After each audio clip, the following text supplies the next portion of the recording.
மீன லக்னத்துல ஜனனிச்சிருக்கிறீங்க. புதனின் யோக நிலை என்ன?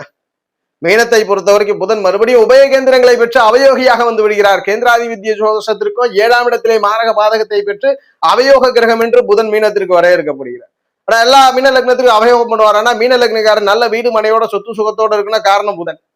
நல்ல படிப்பு வேணும்னா காரணம் புதன். நல்ல தாய் வேணுனாலும் புதன் தான். எதிர்பாலினம் கணவனோ மனைவியை குறிக்கிறது புதன் தான். நண்பர்களை குறிக்கிறது புதன் தான். பார்ட்னர்ஷிப் பிசினஸை குறிக்கிறது புதன். எப்படியா இருந்தாலும் மீனத்துல ஜனனித்த எல்லா ஜாதகங்களும் நல்ல வீடு மனையோட வாழணும், நல்ல துணையோட குடும்ப வாழ்க்கைலாம் இருக்கணும்னு எதிர்பார்க்கிறது உண்டு.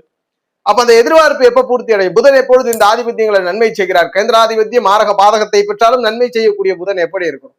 புதனை பொறுத்த வரைக்கும் எங்க வேணாலும் இருக்கட்டும், லக்னம் முதல் 12 பாவங்கள் எந்த இடத்துல வேணாலும் இருக்கட்டும், ஸ்தான பலத்தை இழக்காமல் ஆதிபத்திய ரீதியில எந்த விதத்திலும் ஸ்தான பலத்தை இழக்காம,